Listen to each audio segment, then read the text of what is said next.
joined by Hofstra head coach Danielle Santos-Atkinson and Alarise Goodman. For our people that are on Zoom, if you have questions, just use the raise your hand icon. We'll work it in, but we'll start with an opening statement from Coach. We're just really proud of our team. They really came together tonight and played together, which is what we've been discussing and what we've been talking about. We needed to get it done on the defensive end of the floor. Some of the areas that we talked about cleaning up and our rebounding and our transition buckets, I felt like we grew in that area. We faced some adversity during this game, and they were able to continue to fight and keep their composure and their poise throughout, which I'm very proud of. All right, questions? Thank you. Coach, after a 6-point first quarter, I mean, what can you say about this team's mentality to just battle back and keep going on the offensive end? Yeah, it came out in that tournament, and it comes tournament time. I think we just had to get settled in. We had to get settled in. We had to get the nerves out, get the jitters out, and get to a point where we could just play basketball.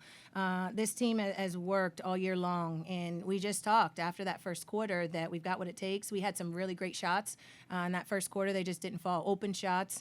We worked together as a team offensively to get those open shots and rhythm shots, and we knew if we continued to do that they would eventually fall. Alarise, first of all, congratulations on this game. Coach, from your perspective, what does Alarise bring to this team in terms of mentality and energy? Yeah, she is a dog out there on that floor, and we've told her that she's competitive as all get out. She gets after it every single day. This hasn't been an easy year for Alo, and we'll just say it. And she has trusted this process. She stayed the course, and she's continued to work every single day. And that's what I'm really love about her is just when you talk about character, she gets it. She understood what it was that we were looking for, and she brought it here to D.C., and she's continued to fight for this team. But she great impact today and continue to be. Hey, Coach, how you doing? I'm Rob Knox. I'm writing for the Next. I just, if possible, can you elaborate a little bit on some of the adversity that Alarise has faced and endured this season, and if you could speak to some of that too, and what helped you get through that? Yeah, so for some of the year in the start of the year, she's played limited minutes. She's come out here, and again, she had a summer where she worked and she got after it. She had some injuries in the beginning that set her out for a bit, but after that, again, she's continued to work. Again, getting down the philosophically, offensively, and defensively what it was that we wanted to get.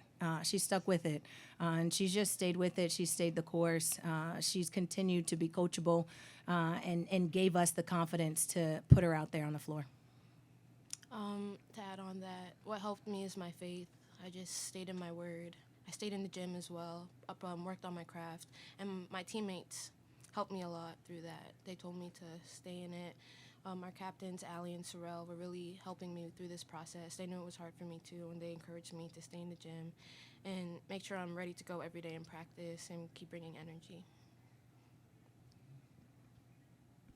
For Coach and Alarise, I mean, can you talk about Allie Knight's his presence, 25-point differential, just does it all for this team, not necessarily in scoring.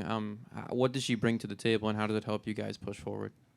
Allie has a really high motor. Like, I've never seen her tired on that court, and so it makes it easier for me when you see your point guard not getting tired and not giving up, and she hustles on every play, and it gives me energy, and I want it more. I want to keep that same energy with Allie. And so that's it's really easy to play with her like that. Yeah, she takes care of a lot of the intangibles that don't always show up in the stat sheet. So when we're getting pressed and we're getting pressured, she's able to handle it. She's able to get us out of trouble. There tonight, she had 8 assists, and that's her teammates stepping up and hitting those shots. But she's been able to stay on the boards. Her voice on the floor as a leader has been great, and keeping us together and understanding what we need to continue to finish the game. Coach, so looking ahead a little bit now, William and Mary tomorrow, you played them on a really close one in Hempstead. How do you sort of carry this momentum? And Alarise, how do you carry your momentum going forward to tomorrow? We just got to keep our foot on the gas. We've got the momentum now. We know what we have to do. We know what William and Mary is good at, and we know how to stop them. We're going to go back to the hotel. We're going to scout. We're going to get ready for the game. We're just going to be ready to play tomorrow, take care of business. Yeah, when we've talked about, playing for that third time. Everybody's, it's hard to beat a team a third time, and we talked about it doesn't just happen. You don't just go in there and it's hard because it's hard. It's hard because that team's got to make it hard. That team has got to step up and have a will and be able to gut it out in order to get it done. And in tournament time, again, we came into this tournament and we said everybody's 0-0. Everybody's 0-0, and it's the team that wants it more, the team that's willing to fight the hardest for 40 minutes that's going to be able to continue through. Anything else? All right, Allery's coach, thank you very much. Congratulations. Thank you. Thanks.